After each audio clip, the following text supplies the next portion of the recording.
In the heart of Nigeria, nestled between golden millet fields and the rolling Igbo hills, was a village named Umudike. Known for its beauty, prosperity, and deep respect for tradition, it flourished under the leadership of Chief Okafor, a man revered for his wisdom and unwavering commitment to the customs of his ancestors. Among the people of Umudike lived Obinna, a humble farmer's son with a strong spirit and a kind heart. He was well loved in the village for his diligence in the fields and his generosity toward others. Despite his modest upbringing, he carried himself with quiet dignity, earning the respect of the elders and admiration of his peers. However, what made Obinna's heart truly soar was his secret love for Ifunanya, the radiant daughter of Chief Okafor.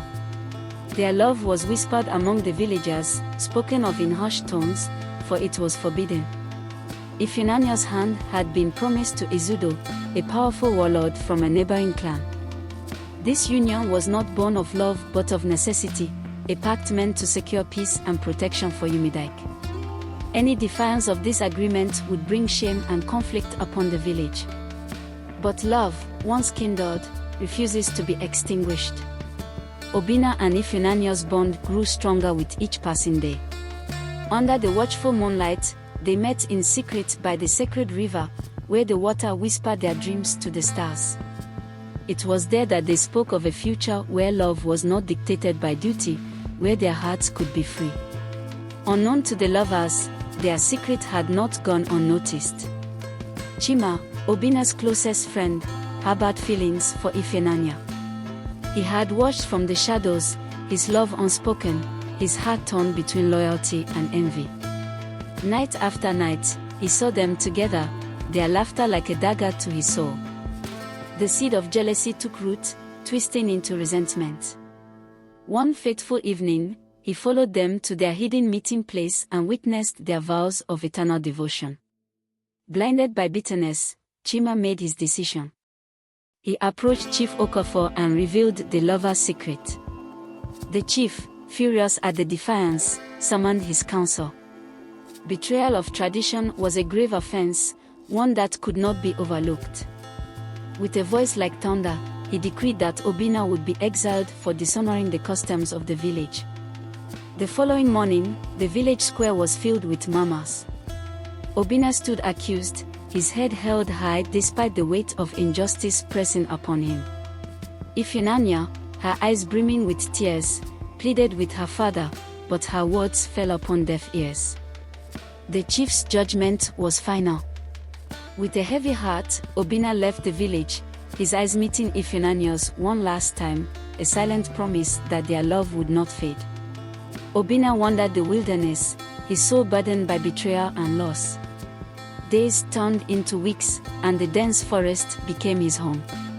One evening, weary and weak, he stumbled upon a small hut deep within the woods.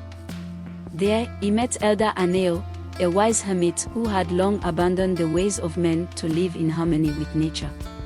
Elder Aneo saw the pain in Obinna's eyes and took him in.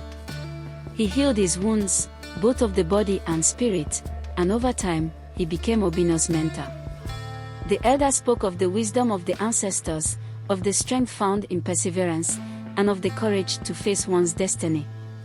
Through these lessons, Obinna understood that love was not just a personal longing, it was a force strong enough to challenge injustice and mend the wounds of tradition. Back in Umudike, preparations for Ifunanya's wedding to Izudo were underway. The village square was adorned with colorful fabrics, clay pots, and lanterns. Drummers played rhythmic beats, and dancers moved in circles. Yet, despite the festivities, Ifunanya's heart was heavy. She went through the rituals with a hollow gaze, her spirit crushed under the weight of duty. The day of the wedding arrived, and the entire village gathered to witness the union. Ifunanya, draped in the finest attire, stood beside Izudo, her heart beating against the chains of fate. Just as the ceremony was about to commence, a figure appeared at the edge of the square. Gasps rippled through the crowd. It was Obinna. His clothes were tattered, his face weary, but his stance was unyielding.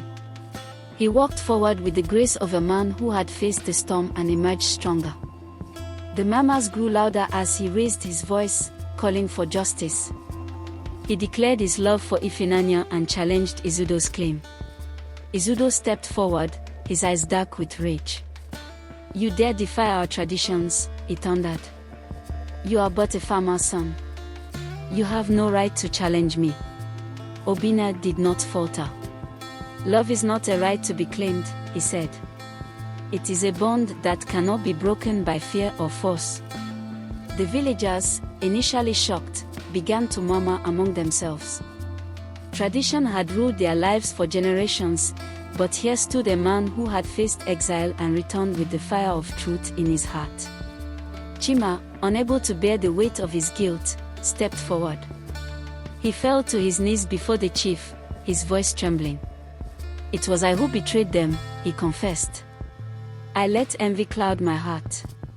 Obinna and Ifunanya's love was pure, yet I sought to destroy it." Silence fell upon the square. The truth hung heavy in the air, shaking the very foundations of the chief's beliefs.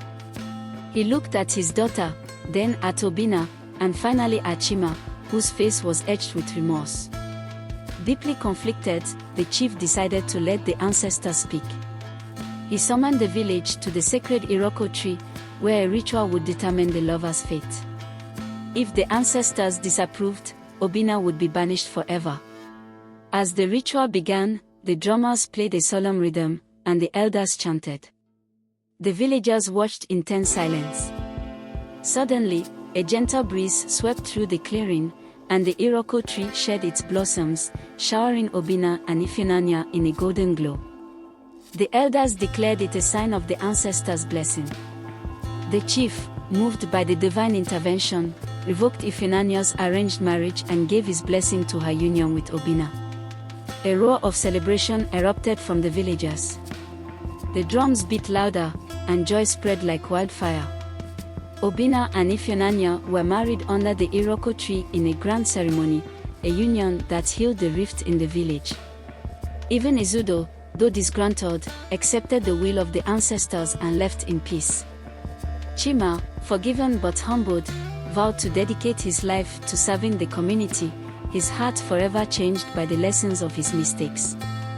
Years later, the story of Obinna and Ifunanya became legend. Parents told their children of the love that defied tradition, of the courage that shattered chains, and of the redemption that came from truth. Obinna and Ifunanya were blessed with a son, a symbol of their enduring love and the unity they brought to Umudike. For in the echoes of betrayal lies the chance for redemption, and in the strength of love lies the power to change destiny.